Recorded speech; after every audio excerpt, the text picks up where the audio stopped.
வணக்கம், welcome back to Thoothukudi cooking. இன்றைக்கி நம்ம பார்க்க போகிற ரெசிபி ஈரல் பெப்பர் ஃப்ரை. ரொம்ப ஈஸியாக அதே நேரத்தில் ரொம்பவே ஹெல்த்தியாக செய்யக்கூடிய ரெசிபீஸில் ஒன்று ஈரல் பெப்பர் ஃப்ரை. வாங்க அதுக்கு தேவையான பொருட்கள் என்னெல்லாம்னு பார்த்தலாம். அதுக்கு மண்ணீரல், சோரட்டி ஈரல் 2 வாங்கியிருக்கோம். இது கடையிலே கட் பண்ணி கேட்டாலும் அவங்களே வெட்டி தந்துடுவாங்க, இல்லை நம்மளே வீட்டில் வெட்டி எடுத்துக்கலாம்.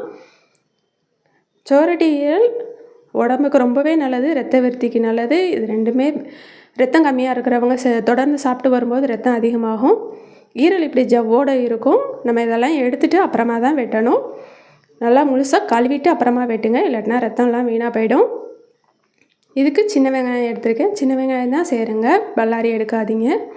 எந்த அளவுக்கு வெங்காயம் எடுக்கமோ அதுக்கேற்ற மாதிரி ரெசிபி ரொம்பவே சூப்பராக வரும். சட்டியில் நல்லெண்ணெய் சேர்த்துருக்கேன். இது ஃபுல்லுமே நம்ம உடம்புக்கு ஆரோக்கியமாக செய்கிறதுனால கண்டிப்பாக நல்லெண்ணெயே சேர்த்துக்கோங்க. இதோட டேஸ்ட் ரொம்பவே சூப்பராக இருக்கும். அதே மாதிரி அலுமினிய பாத்திரம் எடுக்காதீங்க, இரும்பு பாத்திரம் இல்லை சில்வர் பாத்திரம் அந்த மாதிரி எடுத்துக்கோங்க. நான்ஸ்டிக் வேண்டாம் கண்டிப்பாக. நல்லெண்ணெயில் நம்ம சின்ன வெங்காயத்தை சேர்த்தாச்சு. இப்போ இதை நல்லா வதக்கி விட்டுக்கிட்டோம்.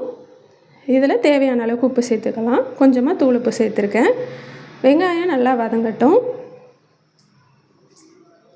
ரத்த அளவு கம்மியாக இருக்கிறவங்க, இரும்பு சத்து குறையாக இருக்கிறவங்களாம் தொடர்ந்து 30 நாள் சேர்த்துட்டு வந்தால் உடம்புல ரத்த அளவு அதிகமாகும். கொஞ்சமாக மஞ்சள் தூள் சேர்த்துக்கிடுவோம். மிளகு பொடி சேர்த்துருக்கிறேன். மிளகு ஜீரகம் 2 வறுத்து பொடி பண்ணி சேர்த்து வச்சுருக்கிறேன். அதையும் சேர்த்து நல்லா வதக்கிக்கலாம்.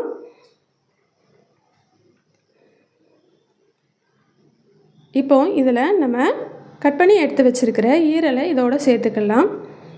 சேர்த்து இதை எல்லாத்தையும் ஒன்று போல் நல்லா மிக்ஸ் பண்ணி விட்ருவோம். இதுக்கு நம்ம வத்தப்பொடி சேர்க்கக்கூடாது, மிளகு பொடி தான் சேர்க்கணும். கொஞ்சமாக தண்ணி சேர்த்துக்கிடுவோம், நிறையா வேண்டாம். ரொம்ப நேரம் வேக வேண்டியதில்லை, கொஞ்சம் நேரத்துலேயே இது ஈஸியாக வெந்துடும். இங்கே பாருங்கள், நல்லா வந்துருச்சு. இதை கிண்டி விட்டு உப்பு வரப்பு மட்டும் பார்த்துக்கோங்க. தேவைப்பட்டால் இன்னும் கொஞ்சம் மிளகுத்தூள் சேர்த்துக்கோங்க. இப்போ நம்மளோட ஈரல் பெப்பர் ஃப்ரை சூப்பராக ரெடி ஆயிடுச்சு. இது கண்டிப்பாக நல்லெண்ணெயில் செய்யுங்க, வத்தப்பொடி சேர்க்காதீங்க, பெப்பரே சேருங்க. அதான் இதுக்கு ரொம்பவே தனி சுவை கொடுக்கக்கூடியது.